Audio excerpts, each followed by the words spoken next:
What is going on, guys? I am LaserBolt and welcome to another Gotham Knights video, guys. Today we're going to be taking a look at the tier list for co-op. Now, this list in particular is based off what we know right now, and the main point of this tier list is to get you ready, guys, for the Heroic Assault that's coming out very soon. We are just about 20 days away from the release of this brand new 4-player co-op mode. Of course, we will be bringing you more details about this mode in the other videos, but today I wanted to talk about who I personally believe is the best player for this mode.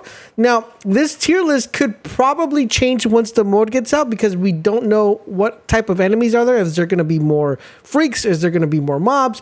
We don't know if there's going to be a lot of turrets, if there's going to be a lot of weapons, a lot of cameras.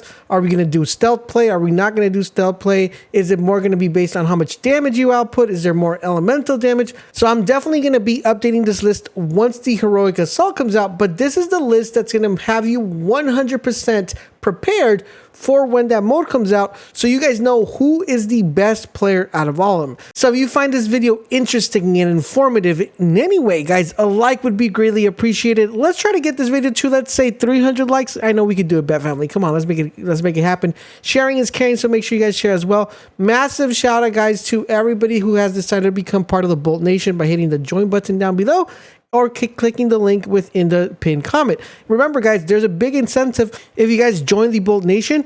Once the new mode comes out, I am going to be helping each and every one that's part of the Bolt Nation to help you get to complete those 30 levels that you're going to want to make sure you complete during Heroic Assault. So do keep that in mind. Now, with that being said, let's jump into this list and let's get started with Red Hood. All right, so the main thing we're going to be focusing on this particular list is seeing what type of abilities and what type of options Red Hood has to give an advantage if he plays co-op. We're not going to be taking so much an in-depth view on how much damage each individual player does. This is going to be primarily being focused on the damage or assistance they provide when you play co-op, because we don't know if damage is going to be relatively important in the mode. Like I said, we will be updating the list. So let's dive in and talk about Red Hood. So Red Hood is really good for range damage. So he's able to do a lot of damage from a distance. Not only that, he's able to crit a lot. And in addition to that, he's able to have certain suits that will enhance and multiply his damage when he's actually aiming his weapon. So he could be a very, very good character. In addition to that, guys, he is another relatively good character and one of the only other characters that's able to grab onto someone and kill them, whether they be a regular mob or whether they be a standard mob. He's going to be able to go ahead and grab them and take them out really fast and really effective. And he also has this detonating concussion mine, which allows to put a lot of people in concussion. I think for, team or co-op play, this is very effective because it's going to help put a lot of bodies in the ground. So that makes it really good. And you're able to pick that through the brawler tree. And then in addition to that, guys, in his vengeance tree, he has a feature called Combined Fire, which is going to allow Red Hood and his allies to inflict increased damage when you focus on a single target.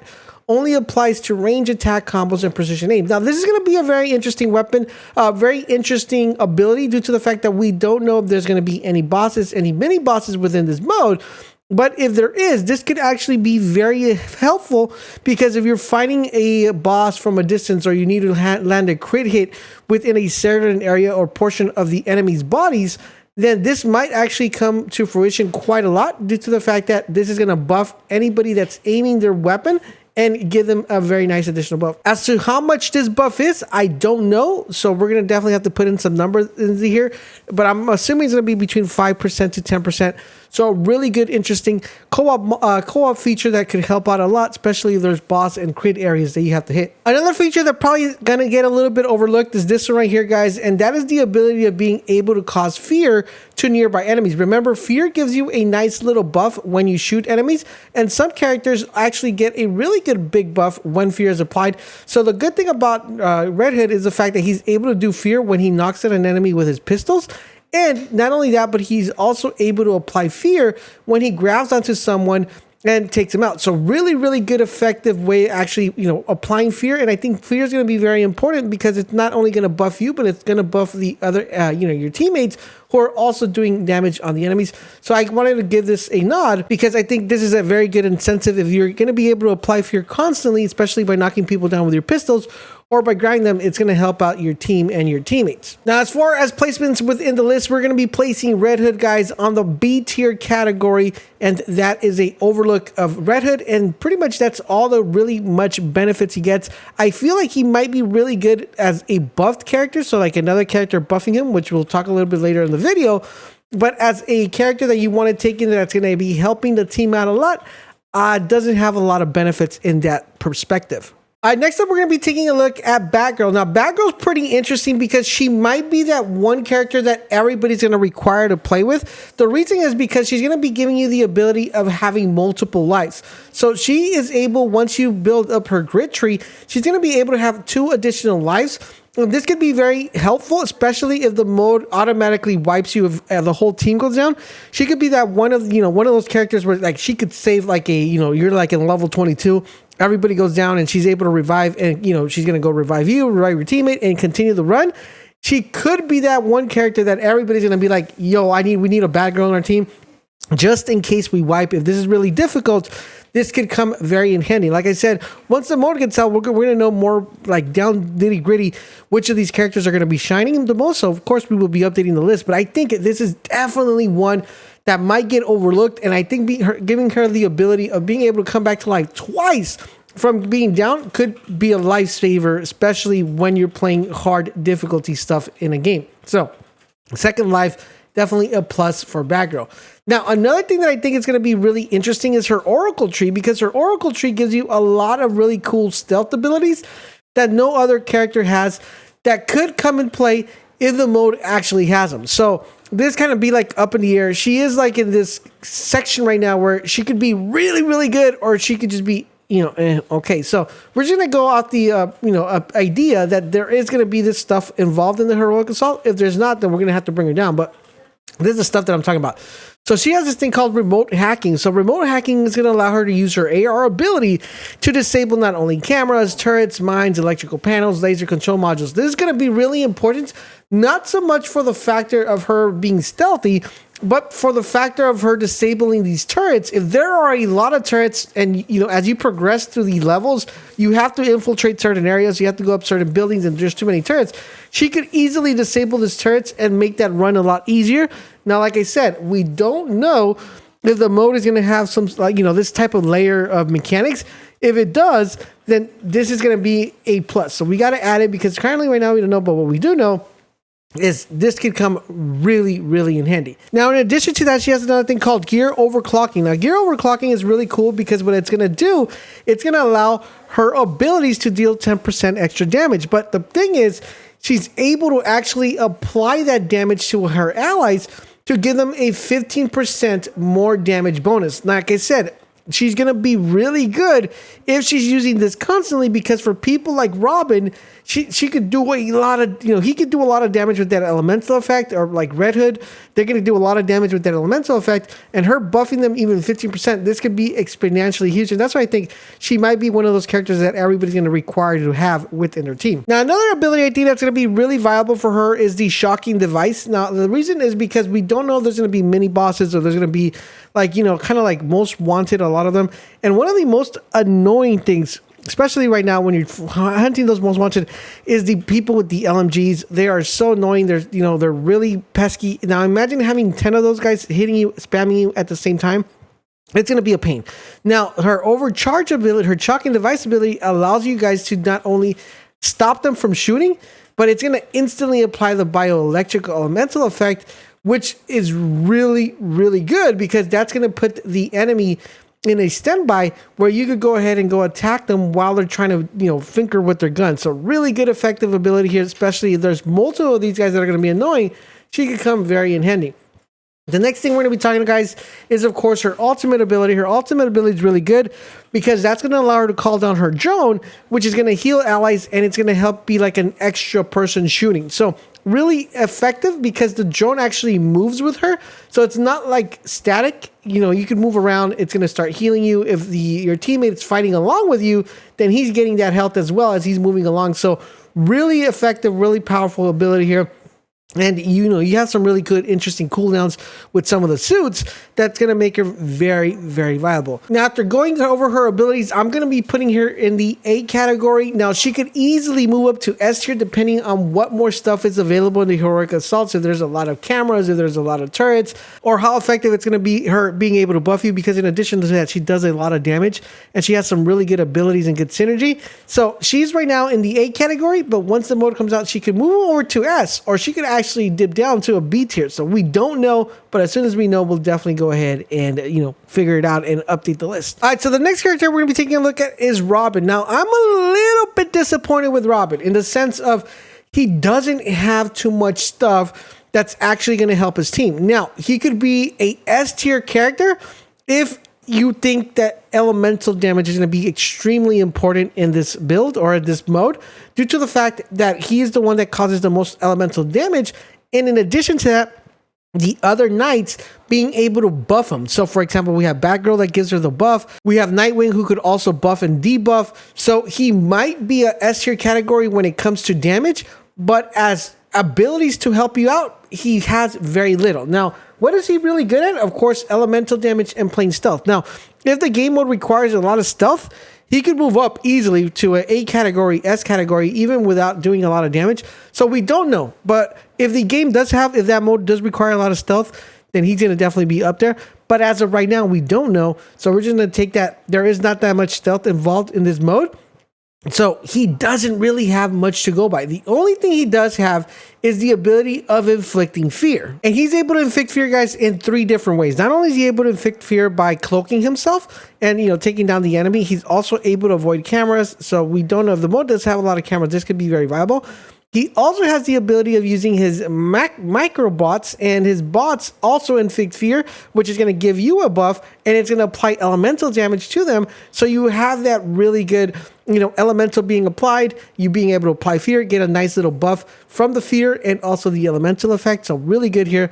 And he also has this one, which is when he does his holographic wraith, he's able to apply fear to the enemy as well. So really important. So I think if fear plays a big factor within the game, I think this is going to be really, really good, because he does have that ability of helping you out by applying fear, giving you that nice little buff of extra damage, plus being able to apply elemental damage with his bots.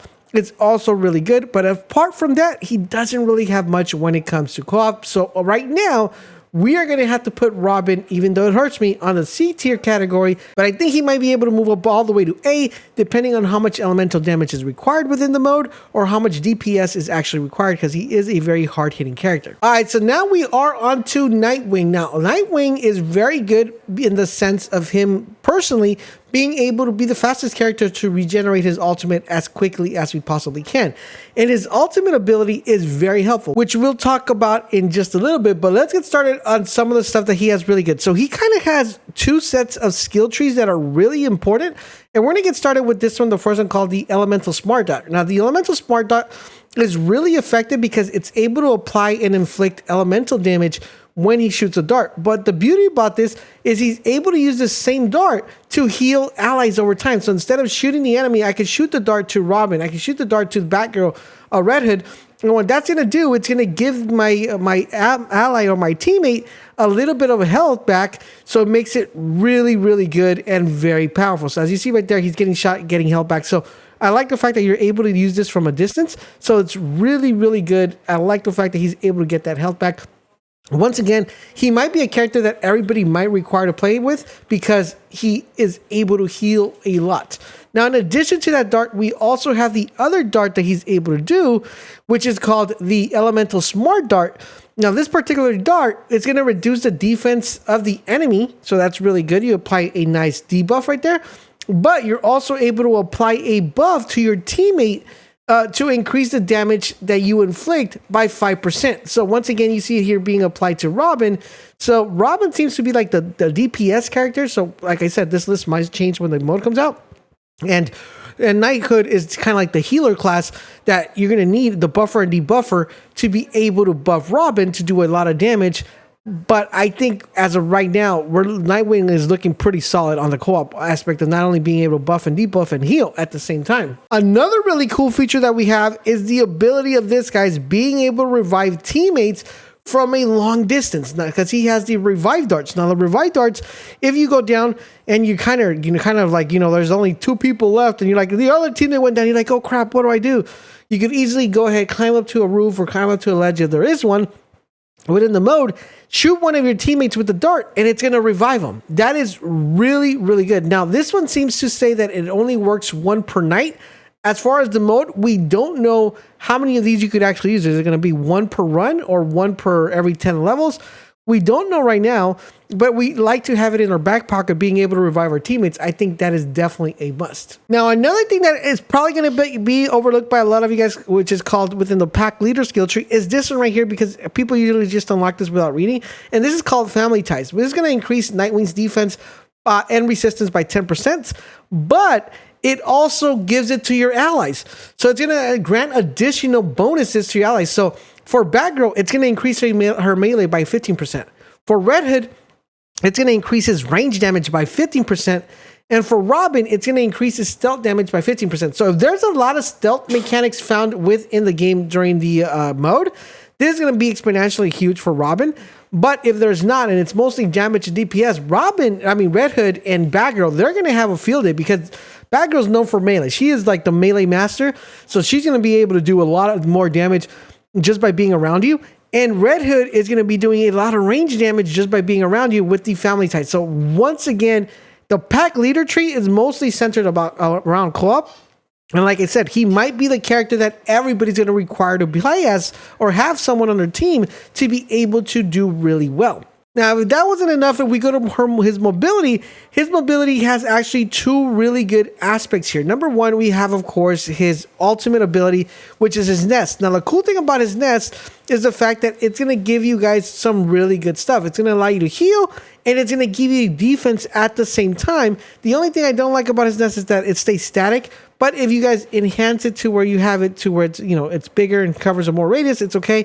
But I think his nest is going to be very viable, and the ability of being able to spam this and get this over and over and over again really quickly can become very viable. Another thing that I really like about him, that it might be a little bit of a pain, which is his Bright Knight. His Bright Knight is really good because it's going to stun enemies, and it's not so much about stunning enemies, it's the ability of being able to apply fear to them and also stun them at the same time. Because remember, the fear factor is really important, and that can help like someone like Red Hood or Batgirl or Robin do a stealth kill or perform a really nice takedown when the person is stunned, and applying that fear is going to allow that person to even do more damage. So those 2 elements are really good. So after going over the Nightwing's abilities and his momentum abilities, we definitely got to put him in S tier right now. Now, is this list going to change when the mode comes out? Probably, guys, because we don't know what type of stuff is going to be within the mode. I am extremely excited for the mode. I hope the mode is as my mind is hoping it's going to be,